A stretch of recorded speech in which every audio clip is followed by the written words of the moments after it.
Yes, we are excited to dive in here. And before we do, it'd be great to know a little bit more about you and about the company and its history. Can we start there? Sure, that sounds great. Well, again, my name is David Heller. I'm Vice President of Printex Transparent Packaging.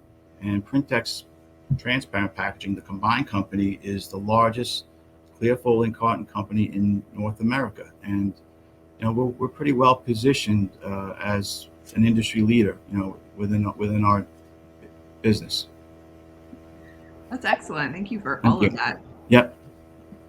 It seems like as an industry leader, you're stepping into another space and pushing the industry a little further because one of the things we're talking about today is the new EcoPET 100. So let's dive into that. Tell us a little bit more about what that product is, its Yeah. sustainability, and why it's important. Okay. That's a great question. I'd like to introduce our EcoPET 100, a new, more sustainable PET plastic we will use to produce clear cartons and windows from. We are branding this new recycled material EcoPET 100 as it is made from 100% post-consumer recycled PET plastic. Up until now, North American plastic sheet producers have only offered box-grade materials with up to 25 and 50% post-consumer recycled content. This new EcoPET 100 material is manufactured and recycled domestically with post-consumer materials that have been collected curbside here in North America. Using our recycled PET material manufactured 100% in America helps to directly benefit our circular economy and recycling efforts locally as opposed to outsourcing materials with unknown sources. EcoPET 100 can help your company meet its recycling and sustainability goals. I find all that quite fascinating because to your point, not everyone thinks about the full process and everything that has to happen to go into creating PCR and the difference between the virgin and what you're talking about. And I want to talk about that a little bit more because there Sure. is a process, right? And that process for the PCR and where it goes also affects the sustainability and the carbon emissions and everything, correct? Yeah, absolutely. Typically, what happens is plastic waste is collected curbside, and the waste includes water bottles and beverage bottles. But that's the majority of the waste in plastic, and that waste scrap is then sent over to recyclers. Now, the recyclers receive the plastic waste, and using technologies such as infrared and float tanks, they're able to separate the plastics into different resins. So there's 6 or 7 different resins that um, the recyclers would segregate the plastics using this technology.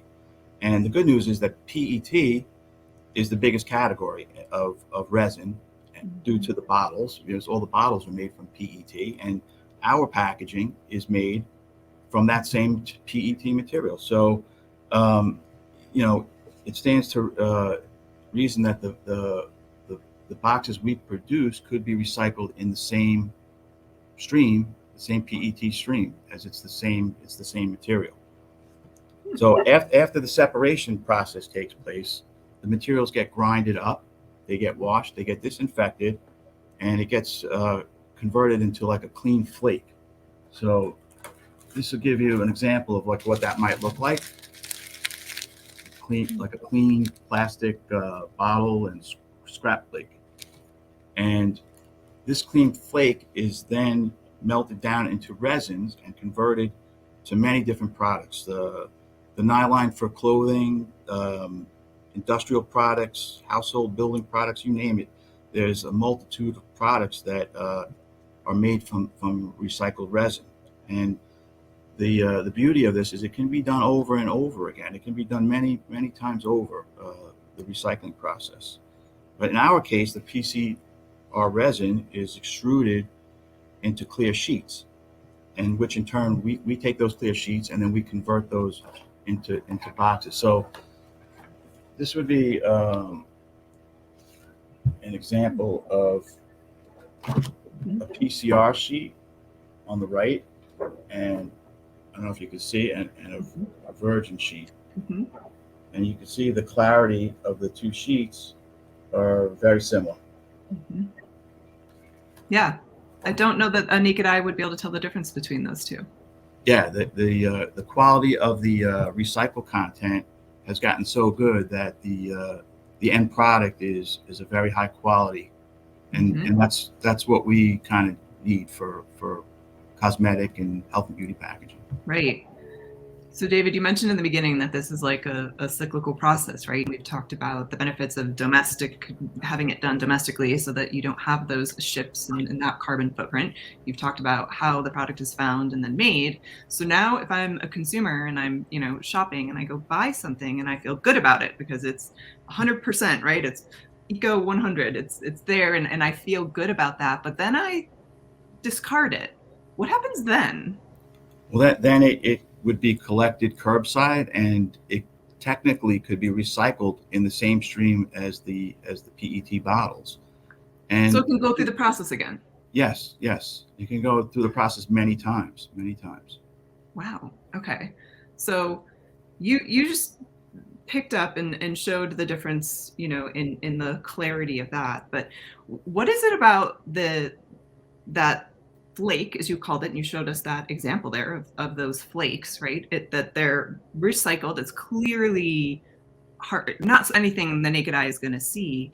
But is there anything to be aware of related to the differences in those materials?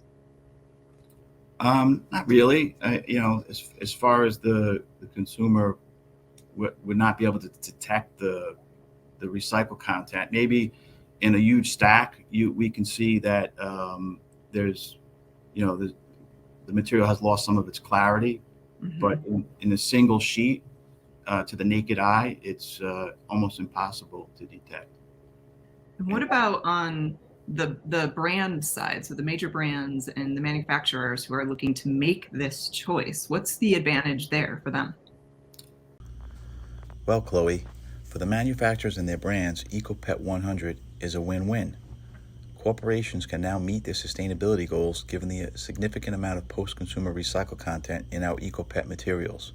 In addition, they can increase their sales as they don't have to sacrifice visibility of their products. As we know, product visibility helps brands build loyalty and trust with consumers and leads to increased sales.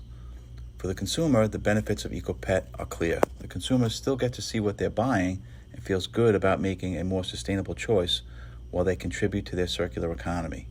So you see, EcoPet truly is a win-win for all stakeholders, the manufacturer, the brand, the consumer, and of course, our planet.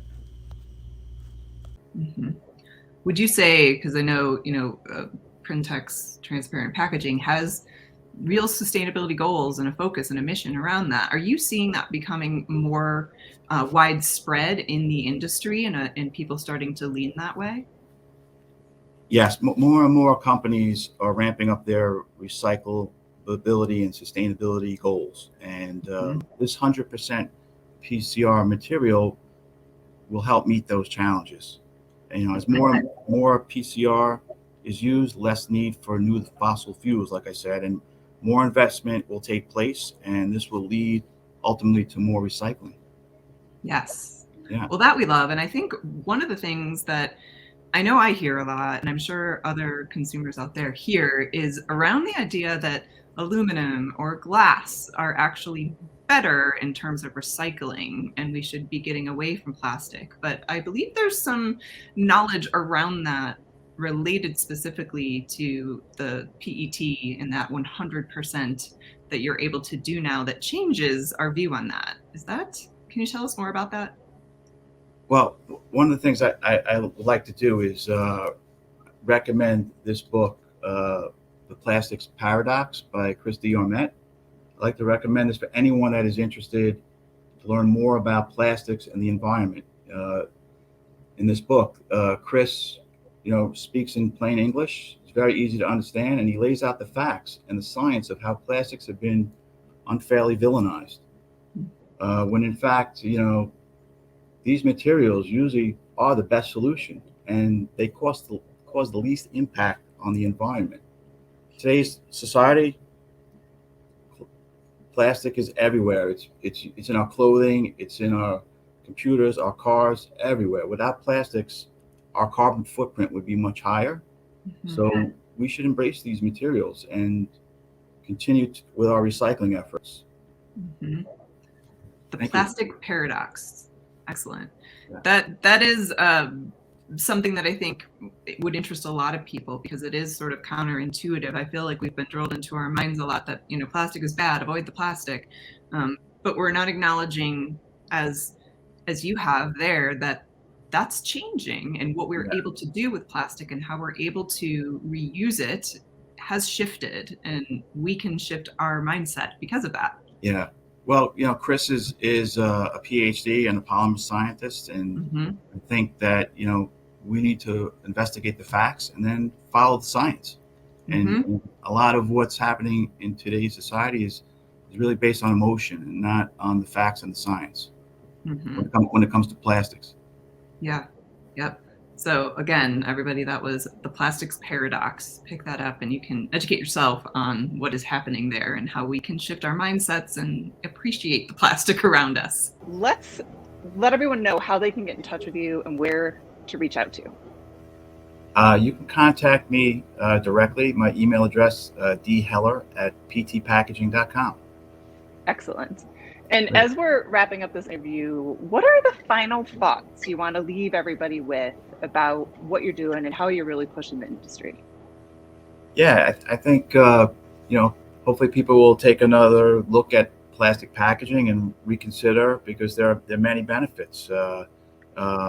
Plastic packaging, clear packaging nowadays helps brands differentiate. You know, when you get into a store where the shelves are filled, the clear packaging is typically the one that will attract the consumer attention, and you know, it brings visibility to your products. Sometimes it should be used to avoid the consumer having to open the package. You know, for example, here's a package we do where there's 10 pens. Now, if this was in a package with paper, the consumer would have to open up the package to confirm the 10 pen count. And you know, this clear packaging will help avoid that and prevent returns as well. And also, clear packaging helps build trust in the product. I don't know if you ever bought a frozen pizza, for example, and you know, you look at that beautiful image of the pizza on the printed onto the package, and when you open up the actual and see the product, it's not in line with what was printed. So, you know, there's some disappointed that is avoided when you have a clear package and the consumer can see directly into the package what they're buying. You know, and finally, at the end of the day, what it's all about is clear packaging helps increase sales. And we like to cite this Clemson University study that was done back in 2012. It's still, you know, it's 10 years old, but it's still relevant. And this study used eye tracking technology, and it proved what we all knew to be true, that consumers like to see what they're buying, and the visual packaging is what allows for this. So if you want to increase your sales, check out our clear packaging solutions. Excellent. I think that said it all, David. And I thank you for joining us in this VXP video, and thank Printex Transparent Packaging for pushing the industry and really dedicating yourselves to sustainability and what it means and how it can help sell. That feels quite important. Excellent. Thank you. Thank you to everyone watching.